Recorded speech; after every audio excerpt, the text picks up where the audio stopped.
Good morning and welcome to Daily Red Devil for all of your latest Manchester United transfer news and talk. We're back with another massive show to bring you guys today. But before we jump into that, please do me a small favour. Make sure to smash a like on today's video. Let's try and see 500 likes on this episode. And if this is your first time watching today, make sure you subscribe as well. Bottom right-hand corner, completely free content and live every single day. Right, lots to get into on the show this morning. We have our first Here We Go under the Ruben Amorim era. The first signing has been complete, so we'll be talking about that. We will also be talking a bit about Tyler Dibling, with the Southampton manager coming out publicly speaking about Manchester United's interest in the young attacking wonder kid. Lots of other bits to get into as well today. Make sure to have your say in the comment section on all things Manchester United, right? But let's start off with the positivity and let's start off with the Here We Go. So we have our first Here We Go under the Ruben Amorim era. And this is for the 17-year-old left-back Diego Leon. Your prayers have finally been answered. We're finally going to the South American market and buying players. The last time, I had a look earlier, apparently the last time we bought someone from South America was Chicharito, which is, I think it was over 10 years ago now, right? Now, people are going to say, oh, but we bought Martinez, we bought Anthony. The point I'm making here is the first time where we bought somebody directly from a South American club. So we bought them before they turned into Lisandro Martinez, or before Anthony got his move to Ajax, or do you know what I mean? Or before Manuel Ugarte moved to Sporting Lisbon and PSG. Like, we have South American players, of course. You know, we've had loads of South American players over the years, but we never really seem to be able to identify them before they get their big move to a European club. And in this instance, we finally have. We've got our man. So this is coming out from Fabrizio Romano, which is always, you know, when you get the Here We Go from Fabrizio, you know that it's, you know, it's true, isn't it? He doesn't put out fake stuff, really, does he? So he reported this. He says, breaking news, Diego Leon from Cerro Porteño to Manchester United is a Here We Go. So there you go. He says the initial fee will be $4 million. I don't know why he's done it in dollars. I don't know whether they use dollars in Paraguay, maybe. I'm not sure. But anyway, he's done it in dollars for some reason. He says the initial fee will be $4 million, which is, let me do a conversion because I don't actually know the conversion of dollars to pounds very well. So it's about £3 million transfer fee up front. And then there's apparently $1 million of what are being described as easy add-ons, and then a further $3.5 million in performance-based add-ons. So at the very most, the total transfer fee, if all of the add-ons were met, would only be about £6.5 million. I mean, it's not very much, is it? Not much at all. And if you think about someone like Milos Kerkez from Bournemouth are asking for 40-50 million pounds for him. Now, I know obviously this Diego Leon guy is still at the very beginning of his career. He might come to Manchester United and we might never hear his name again, you know, he might just disappear. Or he might come to Manchester United and turn into a world-class player. Now, when you're buying these youngsters, it is always a risk. There's no guarantee. It's not like they're going to come in and immediately hit the ground running. And in the instance of Diego Leon, the story says that he will be loaned back to the club he currently plays for. So he's going to be on loan in Paraguay until July 2025. And then next summer, he'll go on the pre-season tour with Ruben Amorim. Ruben Amorim will assess him, and hopefully he'll then break through into the team. And if you look at the young players we've got then coming through, obviously we've got Harry Amas in the same position. We'll have this Diego Leon guy. So we'll have quite a few good options there. And obviously there's still talk that Man United might go in for Alvaro Fernandez as well, obviously who's gone to Benfica. So, you know, by this time next year, we could potentially have in the left back position, Diego Leon, Harry Amas, Alvaro Fernandez, Luke Shaw's probably going to be a left-sided centre-back, so let's not include him, Malacia. So, I mean, we'd have a few options there.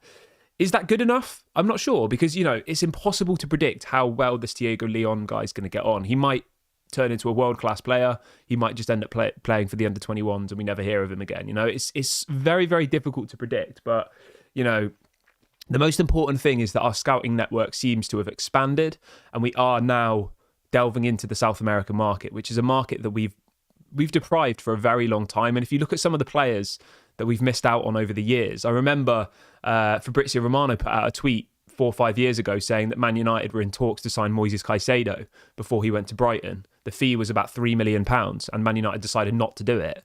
You know, there's been so many instances of this over the years where Man United have been in talks to sign players like Moises Caicedo before he went to Brighton. And for some reason, they decide not to do it. I don't know why.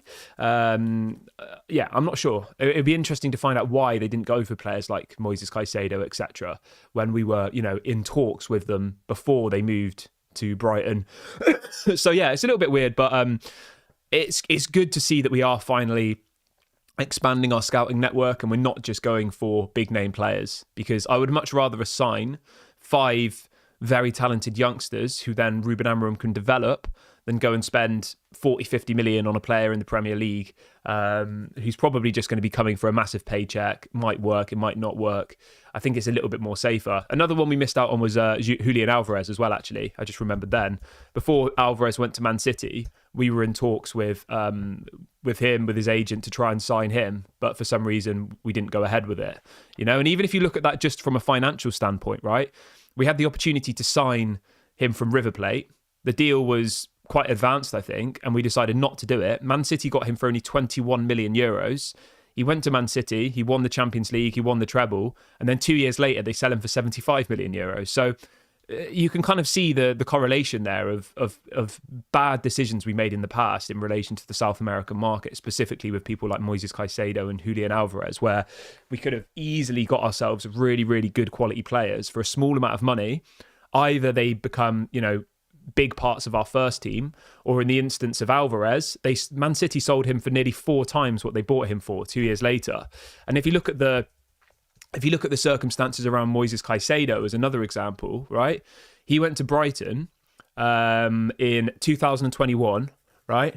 And then 2 years later, they sell him for nearly 120 million euros. I mean, it's absolutely mad, isn't it? It's crazy, crazy money. But I'm happy about this. Obviously, let's welcome our new signing. Get in the comment section. Everybody write welcome Diego Leon. Let's hope that he comes to Manchester United.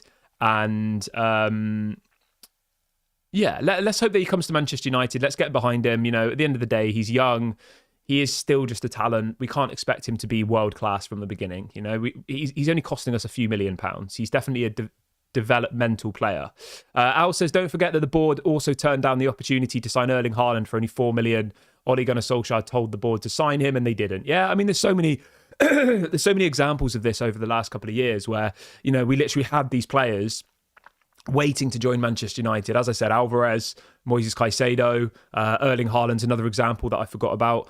And we just said, oh no, we don't want to do that. And then 2 or 3 years later, we're left scratching our heads saying, why the hell did we not do that deal? You know? But anyway, let's stick to the positives. We have got our first signing under Ruben Amorim. You know, it's not a marquee signing. It's not a Gaia Perez. It's not someone like that. It is still someone relatively small, relatively unknown, but still, let's hope that he can develop and turn into the player that we all hope that he can. But yeah, keeping on the topic of transfers, I want to talk a little bit about Tyler Dibling. Obviously, we played a bit against Southampton, didn't we, earlier on this season? He scored a goal, he shined, and the Southampton manager, Russell Martin, has been speaking about Manchester United reportedly putting in an offer for Tyler Dibling. So he says, I've heard rumours that Manchester United are preparing an offer for Tyler Dibling. He says that he's heard that the offer is £21 million. He then goes on to say, he's kind of laughing when he says this.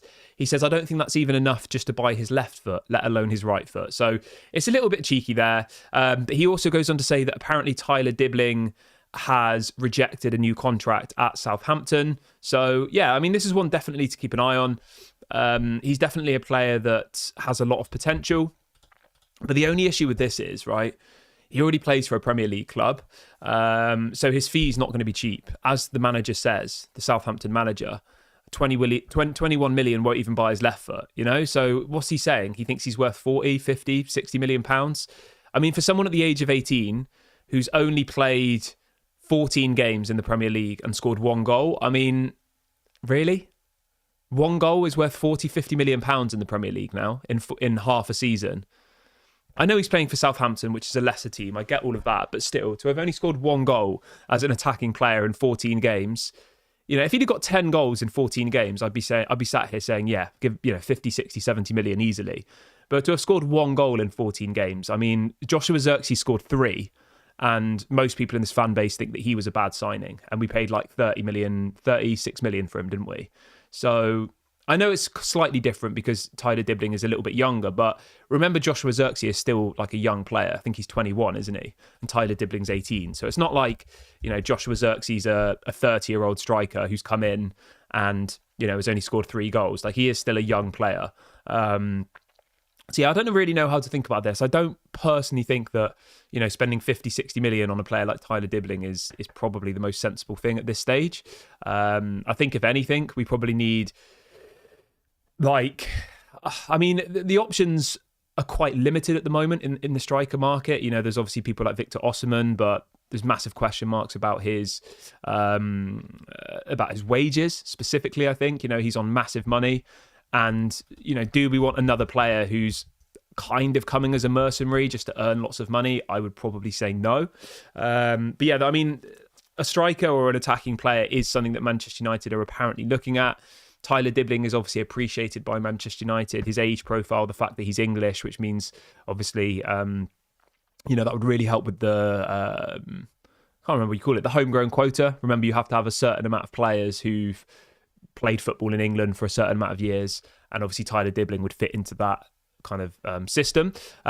He does still have 3 years left on his current deal at Southampton, though, to be fair. So they're not going to be in any massive rush to sell him, but the fact that he's rejecting contract offers kind of shows us that he doesn't really want to stay. He's going to leave Southampton, definitely, but it's just whether Manchester United will pull the trigger on him. I can see him going to like a Tottenham or something. I don't know why. I think in recent years, Tottenham have been quite good at snapping up these young English players, and I just have this feeling that he's going to end up at Tottenham. But we'll wait and see, obviously.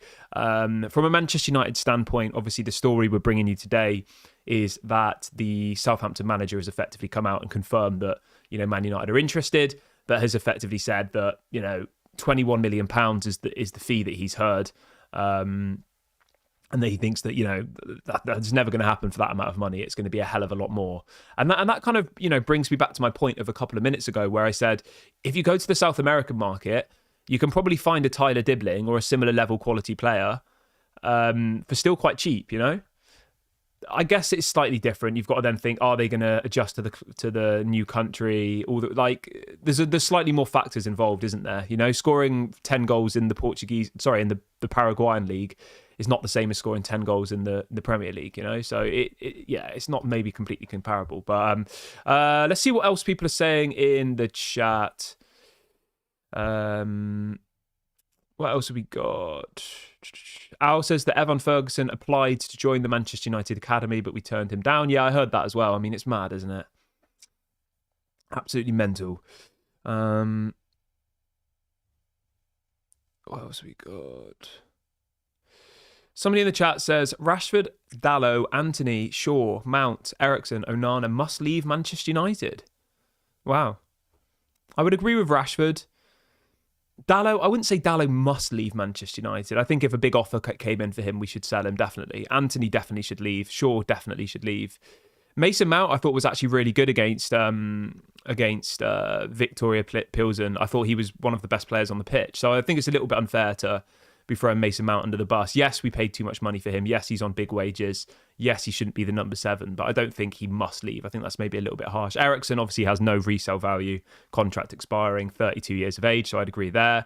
And Onana, I think Onana's on his final chance, to be honest. I mean, he made a terrible mistake against Nottingham Forest, and then he made a pretty bad mistake against Victoria Pilsen. So I think if Onana continues to make mistakes, then yeah, his future at Manchester United will be pretty hard to maintain. But yeah, the final story I want to talk to you about really, really quickly is about another Premier League player. It's about Joao Pedro. So this story's come out by a couple of different journalists this morning, saying that apparently Manchester United and Liverpool are interested in signing Joao Pedro from Brighton. I really like Joao Pedro. I think he would be a really, really interesting signing for Manchester United. But again, the problem with this is you're buying a player from the Premier League and it's going to cost God knows how much. Crazy amounts of money, I imagine. Because the thing is, right, Brighton paid Brighton bought him for about 35 million, and that was last year in July 2023. They're probably going to want 60, 70 million to sell Joao Pedro, aren't they? You know? So I just don't really see it happening, to be honest. And I think, if anything, Liverpool is more likely, because with Liverpool, there are talks that apparently Darwin Núñez might leave Liverpool. So, they'll then be looking for a new striker. Who better than Joao Pedro, who's got 4 goals and 3 assists in 9 games already this season in only 591 minutes. So he's doing really, really well. But yeah, I think the likelihood of Man United signing him is pretty small. I think the amount of money it would cost, it would be way too much. And from what I've heard and what I've seen, Man United are going to be looking for kind of cheaper opportunities on the market. And let's be honest, Joao Pedro is not a cheap opportunity. He's going to cost you a fortune. So yeah, I think the likelihood of that one happening is small, but realistically, you're more likely going to see Joao Pedro at Liverpool, I think, personally. But we'll wait and see what happens. But anyway, I'm going to wrap the video up here. It feels like a good point to end today's show. I will be back live tomorrow morning. Yeah, I'll be back live tomorrow morning. Thank you very much for watching. Have a great Saturday, everybody. Don't forget to drop a like before you leave. It really helps the channel out. It's completely free to do it, so there's no reason for you not to do it before you go. And make sure you subscribe as well. We're trying to get to 40,000 by the end of 2024. We're not that far away, so yeah, if you want to do me a small favour, go and hit the like button, subscribe before you go. This has been Daily Red Devil. Have a lovely day, and I'll speak to you all tomorrow morning. Bye for now.